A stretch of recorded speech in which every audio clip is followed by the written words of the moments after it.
Hello નમસ્કાર। અમેરિકામાં જે ગેરકાયદેસર રીતે ભારતીયો રહે છે, અગાઉ આપણે વાત કરી હતી, એના પર પણ તલવારો લટકી રહી છે, ગુજરાતીઓ પર પણ તલવારો લટકી રહી છે। તો એ રીતે અમેરિકામાંથી 205 મૂળ ભારતીયો, એમાં પણ 33 મૂળ ગુજરાતીઓ ને છે અમેરિકામાંથી છે રવાના કરી દેવામાં આવ્યા છે। એટલે કે અમેરિકન સરકારે 205 ભારતીયોને ડિપોર્ટ કરી અને ભારત દેશમાં છે એ પરત મોકલી દીધા છે। જેમાંથી વધારે આંકડો ગુજરાતીઓનો છે, પંજાબીનો પણ આંકડો વધારે છે। આપણે અગાઉ વિડીયોમાં વાતચીત પણ કરી હતી કે અનલીગલી રીતે ડોંકીની પ્રોસેસથી ગુજરાતી અને પંજાબી લોકો છે મોટી સંખ્યામાં છે અમેરિકામાં ઘૂસ્યા છે, ગેરકાયદેસર રીતે અમેરિકામાં શરણ લઈ રહ્યા છે। તો હાલ અમેરિકામાં ભારત દેશના જે નાગરિકો હતા અને જે અમેરિકામાં ઘૂસ્યા હતા ગેરકાયદેસર રીતે, એ લોકો પર પણ એક્શન લીધું છે। 18,000ની યાદી તૈયાર કરી છે, ભારત સરકારને પણ જાણ કરી દેવામાં આવી છે।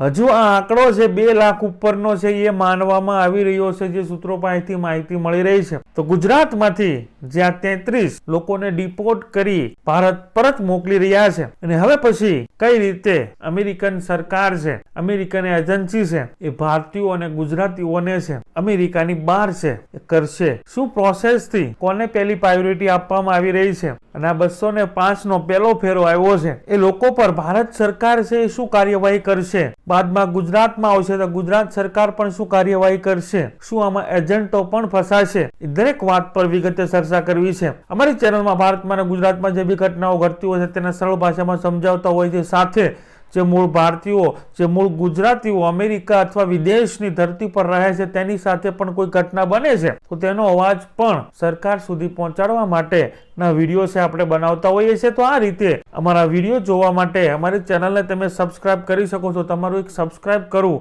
તમારી એક લાઇક કરવી, તમારી એક સરસ મજાની કમેન્ટ કરવી, જેનાથી અમને આવા નવા વિડીયો બનાવવા માટે પ્રોત્સાહન મળતું હોય છે। વિડીયોની શરૂઆત કરીએ। જ્યારથી અમેરિકામાં ડોનાલ્ડ ટ્રમ્પ છે સત્તા પર આવ્યા છે, જ્યારથી સત્તા સંભાળી છે ત્યારથી કડક વલણ દાખવી રહ્યા છે કે ગેરકાયદેસર ઘૂસપેટિયા જે બી છે અમેરિકામાં ઘૂસ્યા છે એ દરેક લોકોને દેશની બહાર છે એ ભગાડવાના છે। કાયદેસર રીતે, લીગલી રીતે લોકોના ઘરે, મોલો પર, રસ્તા પર ગાડીઓ રોકીને તપાસ કરીને જો એની પાસે લીગલી અમેરિકામાં રહેવા માટેના કોઈ ડોક્યુમેન્ટ નથી તો એની ત્યાં છે એની ધરપકડ છે કરવામાં આવી રહી છે। જે વિડીયો પણ તમે સાઈડમાં જોઈ શકો છો, તો એ રીતે ગુજરાતીઓ પર પણ એક્શન લીધી છે, ભારતીયો પર પણ એક્શન લીધી છે। 205 ભારતીયોને છે અમેરિકાના વિમાન દ્વારા ભારત આવવા માટે રવાના કરી દીધા છે। 18,000ની યાદી છે, એમાંથી 205 લોકોને છે હાલ અમેરિકાના આર્મી વિમાનમાં છે એ ભારત આવવા માટે રવાના કરી દીધા છે, અને આ વિમાન છે અમૃતસર છે, આ દરેક લોકોને છે ઉતારશે। બાદમાં ભારત સરકાર પણ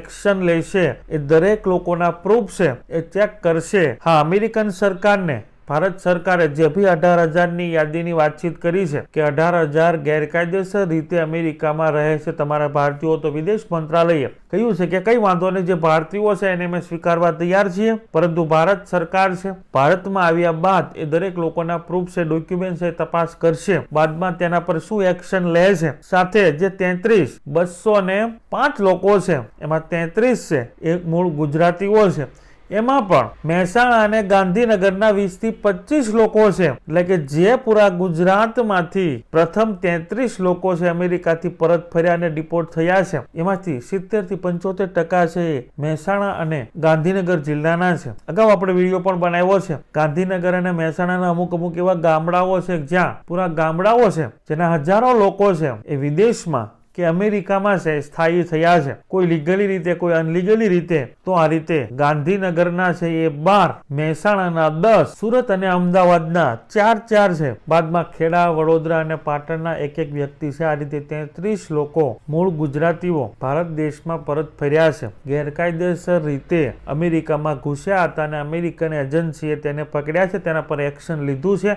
અમેરિકન વિમાન મારફતે છે અમૃતસર છે એ ઉતરવાના છે। બધા લોકોને એવી આશા હતી કે ગુજરાતી કે ભારતીય લોકો છે જે ત્યાં ક્રાઇમ કરતા નથી એટલે એ લોકોને 2-5 મહિના બાદ છે વારો આવશે, પરંતુ આટલી બધો વહેલો વારો આવશે એવી આશા નથી, અને આ દરેક લોકો છે અમેરિકામાં જઈને કોઈ ક્રાઇમ મારામારી કે ચોરી કર્યું એવું પણ નથી. અને અમેરિકન સરકાર કે એની એજન્સી છે કઈ રીતે જે ગેરકાયદેસર ઘૂસેલા લોકો પર જે કાર્યવાહી કરી રહ્યા છે, પહેલી પ્રાયોરિટી કોને આપે છે, બાદમાં બીજી પ્રાયોરિટી કોને આપે છે, એ પણ અમેરિકન સરકારે છે જાણ કરી છે. અને હાલ માત્ર 18,000ની જ યાદી બનાવી છે, પરંતુ જે સૂત્રો દ્વારા માહિતી મળી રહી છે કે 2 થી 2.5 લાખ હજુ પણ ભારતીયો ત્યાં ગેરકાયદેસર રીતે વસે છે. તો એનો પણ વારો આવી શકે છે. પરંતુ કઈ રીતે અમેરિકન એજન્સી છે દરેક લોકોને ઘરમાં ઘૂસીને રસ્તા પર છે ગાડીઓ ઊભી રખાવીને તપાસ કરી રહી છે. પહેલી પ્રાયોરિટી છે જે લોકો ગેરકાયદેસર રીતે અમેરિકામાં ઘૂસ્યા છે અને અમેરિકામાં ગેરકાયદેસર રીતે ઘૂસ્યા બાદ પણ અમેરિકામાં આવીને કોઈ ગુના આચર્યા છે, ચોરી કરી છે, લૂંટ કરી છે,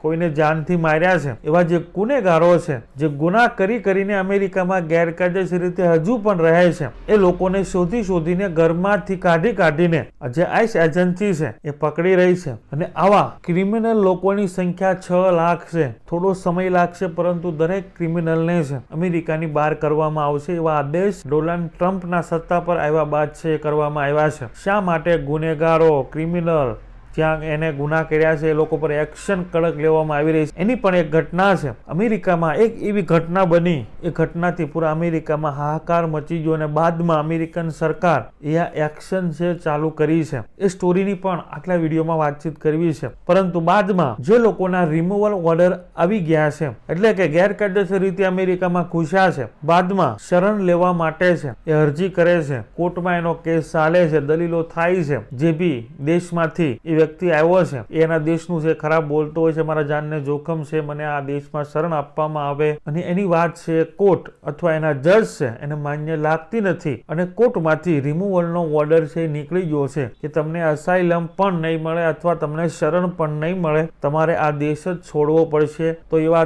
10 લાખ લોકો છે જેના અસાઇમ્બલ પણ એના શરણ લેવા માટેની પ્રોસેસમાં પણ એને રિમૂવલના ઓર્ડર છે એ મળી ચૂક્યા છે.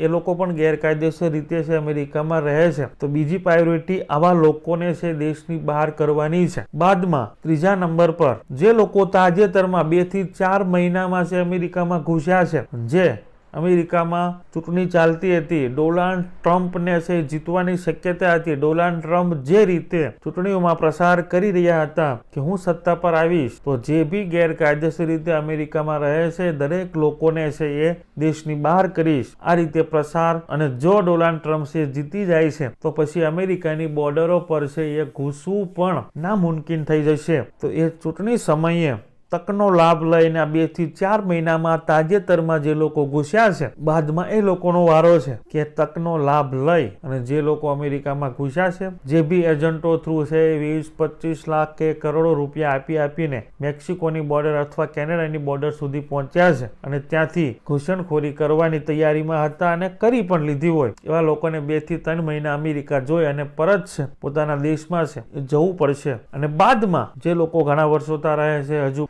અનલીગલી રીતે રહે છે, કોઈ ક્રાઇમ કરતા નથી, શાંતિપૂર્વક એ રળી ખાય છે, તો એ લોકોનો વારો પણ આવશે. પરંતુ એને 2-5 મહિનાનો સમય કે વર્ષ દિવસનો સમય છે એ લાગી શકે છે. પરંતુ હાલ જે 205 ભારતીયો એમાં 33 ગુજરાતીઓનો પણ સામેલ થયા છે, એ જોતા એવું લાગે છે કે પણ સાથે જે લોકો ક્રાઇમ કરતા નથી, અનલીગલી રીતે રહે છે, એ લોકોને પણ અત્યારથી જ ડિપોર્ટ અમેરિકન સરકાર છે એ કરી રહી છે. તો આ પ્રોસેસ થ્રુ અમેરિકા હાલ જે ગેરકાયદેસર રીતે અમેરિકામાં રહે છે દરેક લોકોને છે દેશની બહાર છે એ કરી રહી છે. અને જે દેશના લોકો છે અમેરિકામાં રહે છે અને એ દેશ છે એના લોકોને છે સ્વીકારવા માંગતો નથી, તો એની પણ સુવિધા ડોનાલ્ડ ટ્રમ્પે છે એ કરી છે. 30 થી 40 કે 50 હજાર લોકોની કેપેસિટી વાળી જે ખતરનાક જેલો છે એમાં પણ રાખવાની તૈયારી છે એ કરી છે. અને એ દેશો પર ડ્યુટી પણ લગાવી રહ્યા છે, એટલે કે જે બંને દેશ વચ્ચે આયાત નિકાસ થતું હોય એ દેશને છે આર્થિક રીતે નુકસાન પહોંચાડવા માટે અમેરિકા છે કે ડોનાલ્ડ ટ્રમ્પ છે એક્શન લઈ રહ્યા છે. તો આ રીતે ભારતીયોનો પહેલો ફેરો છે એ ભારતમાં આવી રહ્યો છે 205 લોકોને લઈને, અને એમાં 33 ગુજરાતીઓ પણ સવાર છે. જોવાનું રહેશે ભારત સરકાર છે શું એક્શન લે છે, શું ભારત સરકાર છે એ જેના થ્રુ ગયા છે, જે એજન્ટો એને મદદ કરી છે,